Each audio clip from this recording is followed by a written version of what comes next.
ایک صحابی کا رشتہ طے ہو گیا اور آواز لگی کہ اللہ کے راستے میں جانا ہے. بڑی مشکل سے رشتہ طے ہوا تھا. اللہ کے نبی نے پوچھا تمہارا کہیں ہوا؟ بولے نہیں. بولے جاؤ فلاں کے یہاں. وہاں گئے اور کہا کہ اللہ کے نبی نے بھیجا ہے رشتے کے لیے اپنی بیٹی سے. تو تھوڑا سا ان کو تجزب ہوا کہ یہ غلام بھی ہے، رنگ کا کالا بھی ہے.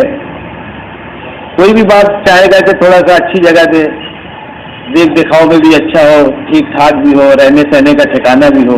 یہ دیکھ داکھ کے ہی آدمی اپنی بچیاں دیتے ہیں. ہر ماں باپ کو اپنی اولاد سے محبت ہوتی ہے.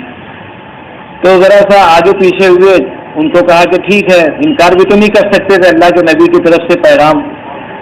تو تھوڑا سا ان کو ٹالا، بعد میں غور کریں گے، مشورہ کریں گے، پھر بولیں گے. وہ واپس جانے لگ گئے. تو بچی نے پوچھا ابا کیا بات ہے؟ تو وہ چھپا رہا تھا. کوئی بات نہیں بیٹا. بولے نہیں کہو کیا بات ہے. اسے اندازہ ہو گیا تھا. تو بہت اصرار پر باپ نے کہا کہ ایسا ایسا مسئلہ ہے.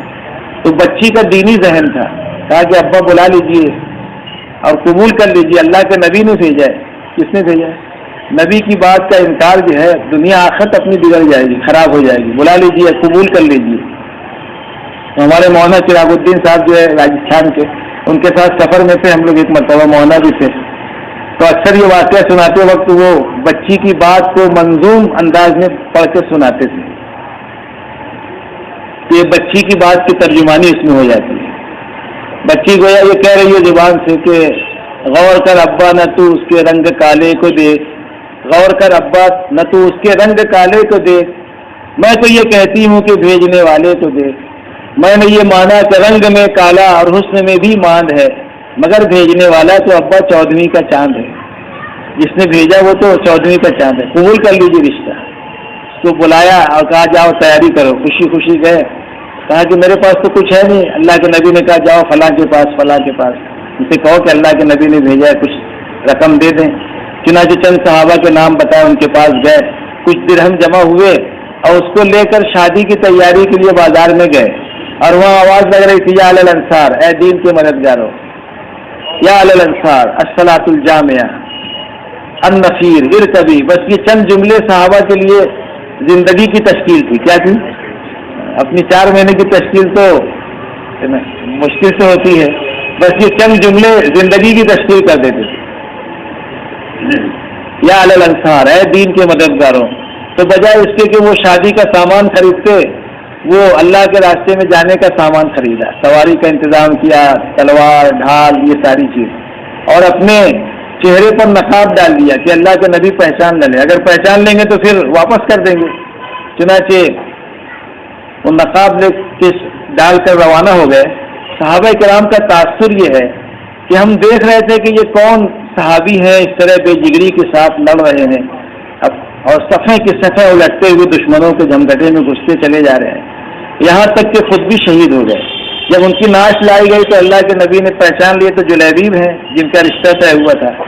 تو آپ نے بڑے اہتمام سے جنازے میں شرکت کی اور ساتھ میں شریک ہوئے. تو آپ جو ہے پنجوں کے بل چل رہے تھے اور قبر میں جب آپ اتارے تو آپ کی آنکھوں میں آنسو تھے اور جب باہر نکلے تو روتے ہوئے نکلے. تو تدفین کے بعد صحابہ کرام نے عرض کیا کہ یا رسول اللہ صلی اللہ علیہ وسلم، آج ہم نے چند چیزیں عجیب دیکھی جو پہلے ہم نے نہیں دیکھی. کیا دیکھا؟ بولے ایک تو آپ پنجوں کے بل چل رہے تھے.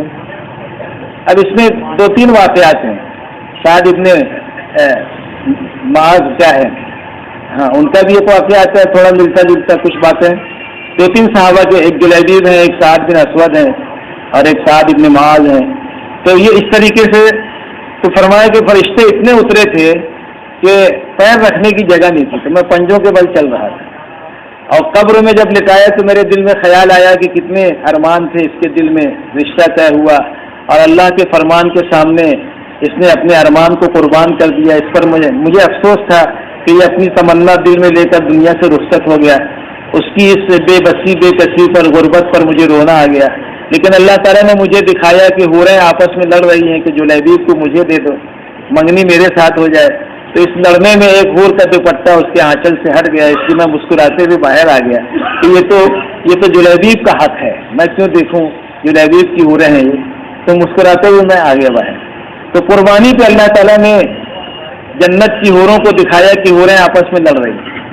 تو تم میں حوروں کا کوئی چاہنے والا ہی نہیں، جلوہ طور تو موجود ہے، موسیٰ ہی نہیں۔ اللہ دینا چاہتے، ہم لینے نہیں چاہتے۔